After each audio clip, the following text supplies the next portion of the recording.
Hoje falaremos de proteínas plasmáticas, que são as proteínas circulantes. Existem mais de 300 tipos de proteínas no plasma. Apenas algumas delas são avaliadas na rotina clínica. As amostras mais usadas para a dosagem de proteínas são amostras de sangue, urina, líquido cefalorraquidiano, líquido amniótico, líquido peritoneal, pleural ou ainda o líquido sinovial, que é das articulações. Também amostras de saliva ou fezes são utilizadas. As proteínas circulantes, elas apresentam diversas funções, assim como as proteínas em geral. Existem enzimas que têm função catalítica, elas regulam o metabolismo, como hormônios circulantes, muitos hormônios são peptídeos, os anticorpos ou imunoglobulinas do sistema imune, as proteínas plasmáticas, principalmente a albumina, exerce pressão osmótica e regulação da água entre os compartimentos extravascular e intravascular. Há proteínas que são de transporte, como a hemoglobina, a albumina, a transferrina, a ceruloplasmina. Funções de coagulação, como o fibrinogênio, a protrombina. Função de tamponamento, a albumina, globinas. São proteínas que podem receber H+, ou doar H+.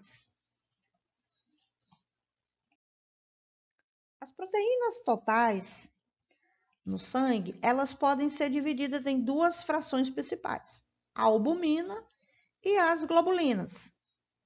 A fração albumina corresponde a 50% a 60% das proteínas totais do plasma. É a maior fração. As globulinas são também classificadas em subtipos. As principais globulinas que nós vimos são troponina, transferrina, imunoglobulinas, que é uma fração grande, né, das globulinas, fibrinogênio, a proteína C reativa, mioglobina, complemento, microglobulinas, glicoproteínas e a ceruloplasmina. As proteínas podem ser medidas de várias formas. Existem métodos espectrofotométricos, eletroforese, imunoeletroforese, são vários. Dentre os métodos colorimétricos ou espectrofotométricos, nós temos o método do Biuret, que dosa a proteína total no plasma ou no soro, sendo os valores de referência de 6 a 8 gramas por decilitro. A albumina, ela é avaliada pelo teste com o verde de bromocresol. E para adultos corresponde de 3,5 a 5,5 gramas por decilitro, ou seja, 50 a 60% das proteínas totais. As globulinas correspondem às demais proteínas, ou seja, se você dosa a albumina e a proteína total, a diferença seria das globulinas. As globulinas podem aparecer na eletroforese, de forma que nós podemos distingui-las entre a alfa-1, alfa-2, beta-1, beta-2, gama-globulinas. Então, na eletroforese, aparece a albumina e também essas outras globulinas, sendo que as gama-globulinas é uma fração é uma das maiores frações. Aí nós temos a imunoeletroforese, que pode distinguir as imunoglobulinas, como IgG, IgA, IgM, IgD e IgE. A que nós temos em maior quantidade é a IgG, 75%. A fração globulinas, nós temos, é formada por vários tipos de globulinas.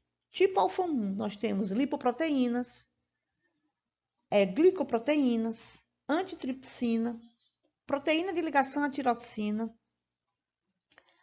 do tipo alfa-2 globulinas, macroglobulinas, aptoglobulinas, ceruloplasmina, hormônios, como a eritropoetina, por exemplo. Nós temos, tipo beta-1, hormônios, polipeptídeos ou peptídicos, proteínas de ligação a vitaminas lipossolúveis, a transferrina e o plasminogênio, que dá origem à plasmina, que é fibrinolítica. Nós temos do tipo beta-2 as proteínas do sistema complemento, não é? Nós temos a via clássica alternativa do sistema complemento, que é um conjunto de proteínas que fazem a lise do complexo antígeno-anticorpo. Nós temos as gama-globulinas, como eu já citei, né? IgG, IgM, IgA, IgD e IgE. Conforme eu já falei, as técnicas mais comuns de dosagem de proteínas são o teste do Bureto para proteínas totais, o teste com o verde bromocresol para albumina e a eletroforese. A eletroforese é muito comum em laboratório de hospitais e de grandes clínicas. O teste do Bureto e do verde bromocresol são testes que são feitos em laboratórios de rotina. No teste do Bureto, nós já usamos as proteínas totais. Em laboratório, são marcados no mínimo 3 tubos. Um tubo branco, um tubo para o padrão e um tubo para o teste. O branco de reação contém somente o reativo de Bureto, que é rico em íons cúpricos. Esses íons cúpricos, 2+, eles se intercalam nas ligações peptídicas, formando uma coordenação. E isso altera a cor da solução de azul céu para roxo, de acordo com a concentração de proteínas. Então, o teste do Bureto é um teste muito específico, sensível e de precisão, porque ele detecta a ligação peptídica. Então, ele é capaz de detectar qualquer tipo de proteínas ou de peptídeos. Então, o branco de reação não vai conter proteínas, só o reativo. O tubo padrão contém o reativo do Bureto, assim como o tubo do paciente, que é o tubo T, o teste, mas ele vai ter uma certa quantidade de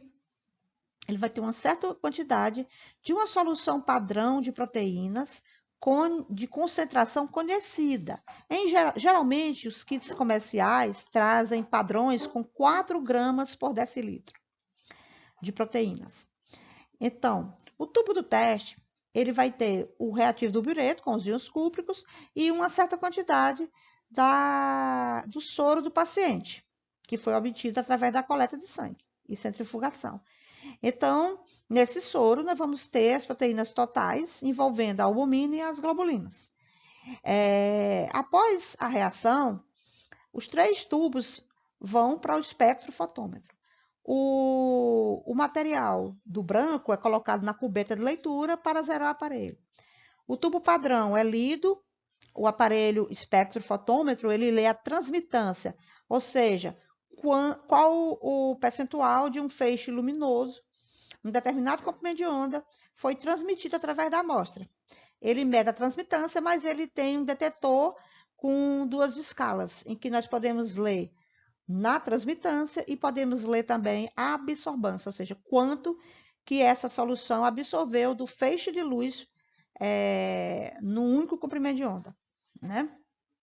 Então, a absorvância ela é mais fácil de fazer os cálculos porque ela é diretamente proporcional à concentração do produto. E isso dentro de um certo limite.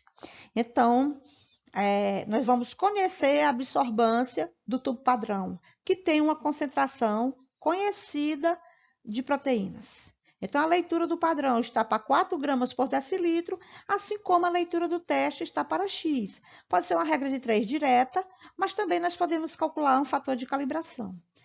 Em laboratório, geralmente, só não se tem um paciente, tem vários. Então, você tem o paciente T1, T2, T3, são colocadas identificações dos pacientes nos tubos, tá certo? Então, dessa forma, nós podemos calcular as proteínas totais do soro. Significado clínico. No soro, as proteínas totais podem estar elevadas por vários motivos, ou aumento da albumina ou de alguma fração das globulinas.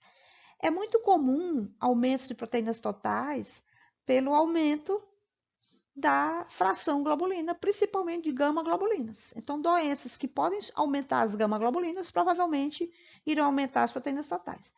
E enquanto que a albumina também, a queda de albumina, o aumento de albumina também pode contribuir com alterações nas proteínas totais.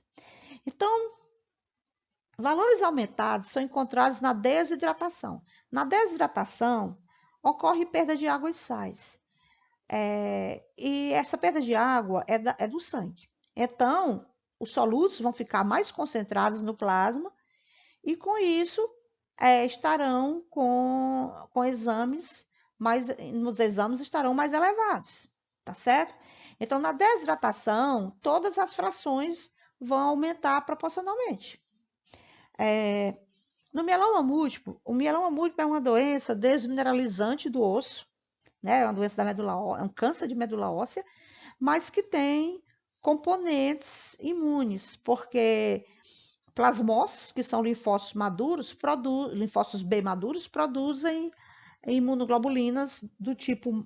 Geralmente é um tipo de imunoglobulina monoclonal específica para hemácias e eritrócitos, e então havendo anemia profunda no mieloma múltiplo, não é? E esses anticorpos, eles vão aumentar as proteínas totais do paciente. Macroglobulinemia, mesma coisa. Também vai aumentar globulinas e nós vamos ter o aumento das proteínas totais. Crioglobulinemia, lúpus eritematoso sistêmico. É uma doença autoimune em que anticorpos são produzidos contra as articulações, pele, rins e até mesmo o coração do paciente. Então, no lúpus eritematoso sistêmico, existe um aumento da fração gama-globulinas. Também ocorre ativação do sistema complemento, né? Artrite reumatoide, também doença autoimune. Sarcoidose, uma doença inflamatória. Infecções crônicas, como a leishmaniose, que é o popular calazar, tuberculose, brucelose, são infecções crônicas. Elas geralmente aumentam a fração de gama-globulinas, aumentando as proteínas totais. Nós temos linfogranuloma, endocardite bacteriana subaguda e algumas drogas que podem intoxicar o fígado. Então, nós podemos ter aumento, ou os tecidos, nós podemos ter aumento de proteínas totais. Valores diminuídos de proteínas totais acontecem na hiperidratação, aumenta tudo proporcionalmente, quando o paciente, às vezes, hospitalizado, é hiperidratado. Desnutrição grave. Na desnutrição grave, geralmente diminui a albumina, porque falta aminoácidos para a fabricação da albumina, mas também pode diminuir a fração de gama-globulinas. Insuficiência renal, nefrose e queimaduras, ocorre perda da albumina. Então, não é na desnutrição, diminui a produção da albumina. Na insuficiência renal, e principalmente na síndrome nefrótica, nós vamos ver mais adiante, ocorre proteinúria, perda de proteínas na urina, porque geralmente as proteínas não são filtradas pelo glomérulo, né, renal, na filtração glomerular. Então, ocorre uma perda. As queimaduras graves, a pele é um grande depósito de albumina. Então, a perda da albumina da pele e posterior recomposição a partir de albumina plasmática leva a uma queda de albumina no sangue e caindo as proteínas totais. A síndrome da má absorção de proteínas. Então, síndrome da má absorção ocorre uma má digestão e absorção de aminoácidos, a digestão das proteínas e dos aminoácidos, e possivelmente diminui a possibilidade de síntese proteica. A deficiência de cálcio e vitamina D também está associada a valores reduzidos de proteínas plasmáticas. No hipertireoidismo, leucemias e úlcera péptica. Nas leucemias, pode existir uma deficiência de produção de gama-globulinas, e na úlcera péptica, sangramentos que podem levar à perda proteica. Conforme eu já falei antes, as proteínas do soro de um adulto pode ser de 6 a 8 gramas por decilitro. Isso as proteínas totais. No líquido assístico e pleural, nós podemos ter dois tipos de líquidos. Nós podemos ter o transudato e o exudato. No transudato, passa água para a cavidade abdominal. E no exudato, passa água, mais células, secreções purulentas, células tipo macrófagos e neutrófilos, que são células do sistema fagocitário. Então, secreções que se chama pus ou purulenta, então a viscosidade é muito maior e o conteúdo proteico. Então, no transudato, o trans é para transferência de água. Então, é água que passa, por diferença de pressão osmótica, por queda da pressão osmótica no sangue. Então, a CIT, ela existe em algumas doenças, nós vamos ver. E em que nós podemos ter o transudato ou o exudato. O líquido pleural fica entre o pulmão e a membrana pleural, né? Em volta dos pulmões, esse líquido pleural pode aumentar em situações de insuficiência cardíaca. Então, o transudato é água e o exudato é a transferência de secreção purulenta. Então, já indica mais, tem um padrão mais infeccioso. Então, ou inflamatório, digamos assim.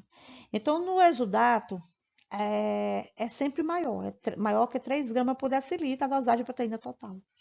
No líquido sinovial, que é o líquido que lubrifica as articulações, a quantidade de proteína pode aumentar em algumas situações. Então, nós vamos ter 2,5 até 3 gramas por decilitro, como normal, e no caso de processos inflamatórios, pode aumentar. Então, no líquido, nós temos de 10 a 40 miligramas por decilitro, e nós vamos ver mais adiante o que significa o aumento de proteínas no líquido. O que pode significar? É um complicador de algumas situações clínicas. Na urina, se a concentração de proteína na urina for maior que 150 miligramas num período de 24 horas, nós vamos ter proteinúria. Então, normalmente, a membrana glomerular ela é impermeável às proteínas plasmáticas. Elas não atravessam a membrana glomerular. Mas se houver insuficiência renal com problemas de permeabilidade nessa membrana, ou seja, a membrana houver lesões na membrana glomerular, então nós vamos ter proteinúria. Quando que a presença de proteína no líquido assístico representa o que representa clinicamente quando ela aparece, né? Então, no líquido assítico pode aparecer por diferença de pressão, ou seja, a pressão osmótica caindo no sangue, como na cirrose, pela deficiência de albumina, e na insuficiência cardíaca, pela deficiência circulatória. Então, nós podemos ter um transudato. Já no exudato, nós temos uma situação inflamatória já estabelecida, né, com células fagocitárias. Então, nós temos, em caso de carcinoma, ascite quilosa, pancreatite. Então, o gradiente sérico assístico quer dizer o quê? É você verificar a relação entre a proteína do soro sérico e do líquido assítico. Então, se essa relação for maior que 1,1, sugere hipertensão portal, ou seja, hipertensão na veia porta do fígado, que é uma veia muito importante e que indica possibilidade de doenças hepáticas graves. No líquido pleural, o transudato pode acontecer, né? E em casos também de cirrose, insuficiência cardíaca e síndrome nefrótica. A síndrome nefrótica, o paciente tem a urina espumosa, do tanto de albumina que sai na urina. Então, até a urina espumosa é um dos sinais de síndrome nefrótica.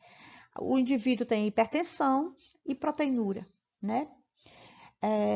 Os exudatos, que são processos mais inflamatórios, estão relacionados com as neoplasias, infecções, pancreatite, colagenose, embolia e quilotórax.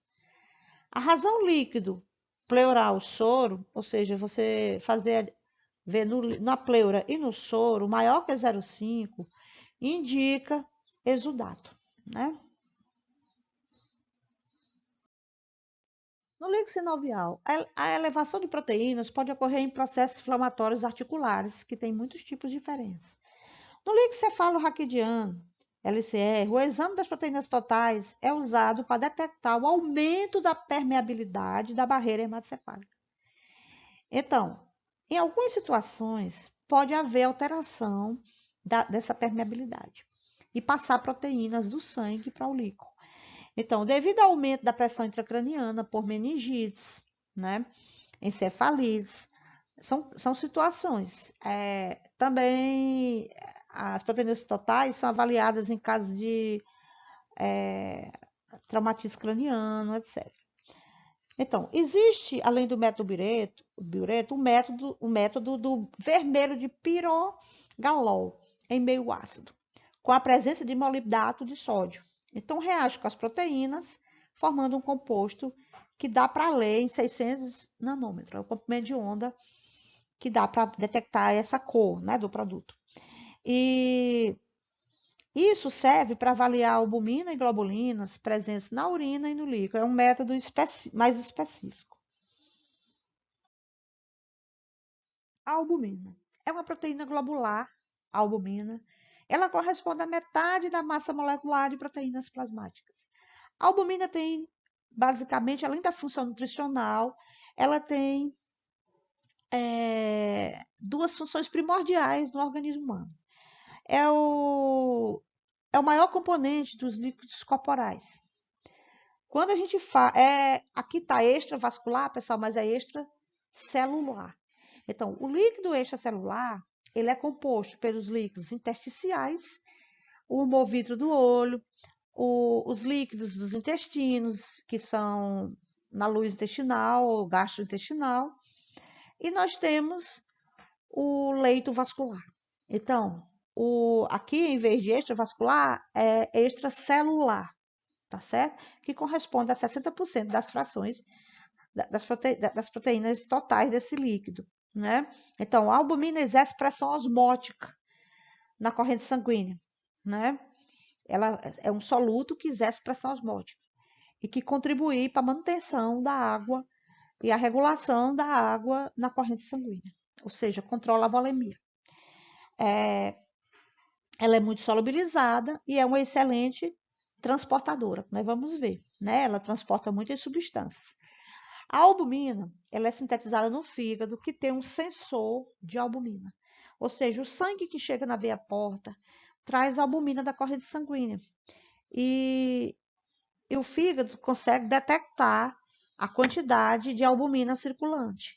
Então, se essa concentração de albumina é baixa, no fígado é ativado o gene da albumina, para que seja expresso, ou seja, ele é mais transcrito e traduzido.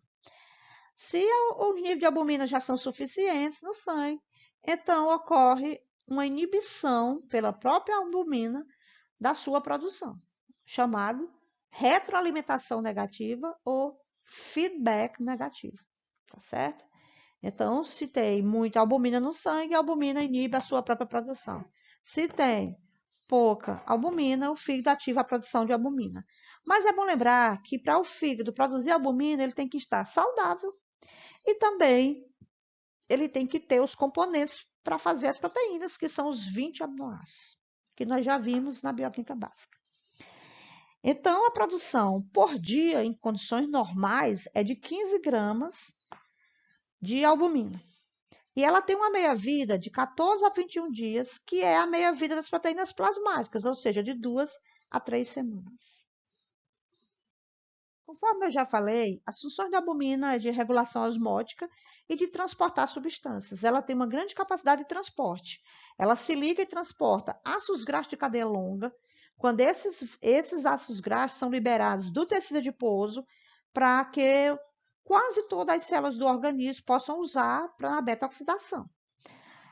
Nós temos também o transporte de esteroides, bilirrubina e fármacos. Muitos medicamentos se ligam a proteínas plasmáticas como a albumina, gerando um depósito ou uma forma inativa daquele medicamento, né?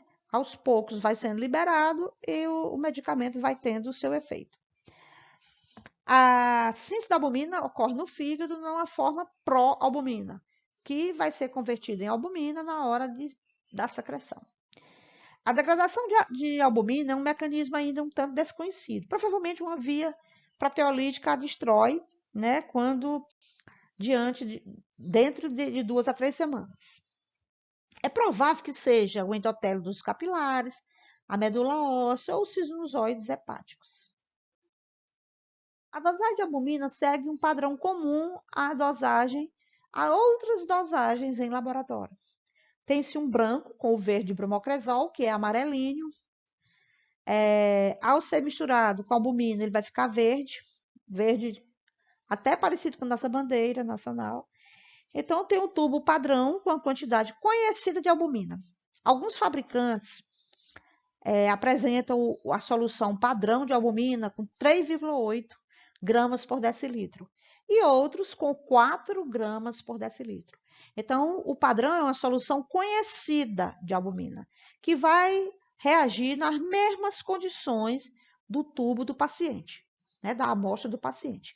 Então, no tubo padrão, eu vou ter o verde bromocresol e uma certa quantidade da solução padrão conhecida de albumina. No tubo do paciente T1 ou T2, T3, seja lá quantos pacientes tiverem, né, no tubo de cada um vai o mesmo volume que foi nos outros tubos, no branco e no padrão, de verde bromocresol, mas acrescentamos uma certa quantidade da amostra do paciente, certo? Amostra de soro.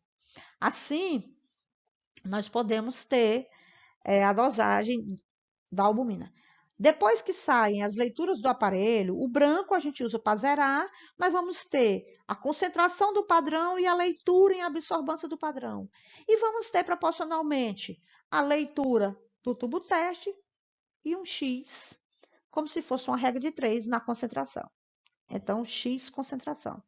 É uma regra de 3, mas também nós podemos, na nossa aula prática futura, fazer o nosso fator de calibração. Conforme tabela da Labtest, que é um dos fabricantes de kits de análises clínicas que nós usamos também em sala, a albumina sérica, ela pode variar com a idade. Então, em criancinhas de 1 a 30 dias, ela varia de 2,6 a 4,3 gramas por decilitro. Entre 1 mês a 6 meses, 2,8 a 4,6. Entre 6 meses a 1 ano, 2,8 a 4,8 gramas por decilitro. Em jovens de 1 a 18 anos, 2,9 a 4,7. E em adultos acima de 18 anos, nós temos 3,5 a 5,5 gramas por decilitro. Lembrando que a albumina, ela revela o estado nutricional do indivíduo. Ela é usada para acompanhamento nutricional. A dosagem da albumina é sempre feita junto com as proteínas totais. Devido à relação com o aporte e produção no fígado, ela tem esse padrão de avaliar o estado nutricional e hepático do indivíduo. Se o fígado produz albumina, doenças hepáticas crônicas já é de se supor que alteram essa capacidade, né? Então, levando a uma diminuição da albumina no sangue. Nós temos que ver também que os rins normalmente não estão filtrando a albumina, a membrana glomerular. Se houver lesão na membrana glomerular, insuficiência renal, né, com menor taxa de filtração glomerular, nós vamos ter perda de albumina no sangue. Quando existe, às vezes, uma menor taxa de filtração glomerular, mas a albumina está passando, está tendo proteinúria, né? Mesmo que a taxa seja baixa, porque tem lesão. Então, vamos ver algumas situações. A albumina, em geral, ela diminui mais do que aumenta no soro, em maior número de casos. Insuficiência hepática avançada, como a cirrose, a colangite, a ascite, hepatite crônica, neoplasia, no alcoolismo crônico, que é muito tóxico para o fígado, ocorre alteração dos hepatócitos e esses vão diminuir a produção de albumina. Então, ela cai no sangue. Também, nós vamos ter queda de albumina em situações de desnutrição, tá certo? Porque a albumina vai diminuir. Então, a parte de produção depende do aporte de aminoácidos e da saúde do fígado, né? Que são os hepatócitos, que tem os hepatócitos. Já nas doenças renais, o que pode acontecer é uma perda sistemática da albumina na forma de albuminúria ou de uma certa forma de proteinúria.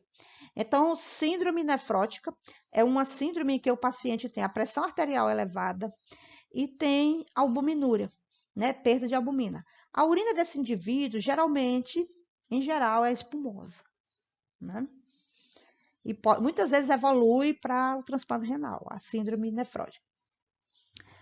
Nós temos também a doença renal com albuminúria do tipo insuficiência glomerular, como é o caso da insuficiência renal do diabetes, né? Que é chamada DRC, doença renal crônica. Então, as doenças renais, elas contribuem para diminuir a albumina porque ocorre uma perda de albumina na urina. As doenças intestinais, elas dificultam a digestão e a absorção das proteínas.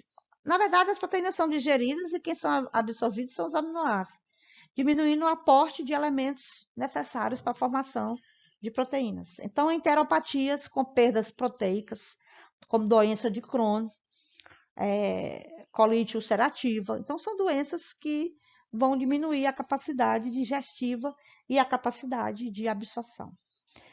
O aumento da albumina pode acontecer na desidratação. Então, quando o indivíduo está desidratado, ele reduz o volume plasmático. A desidratação é perda de água do sangue e dos sais. Perde água e perde sais. Pode ser proporcional ou pode ser não proporcional, a perda de água e sais entre si.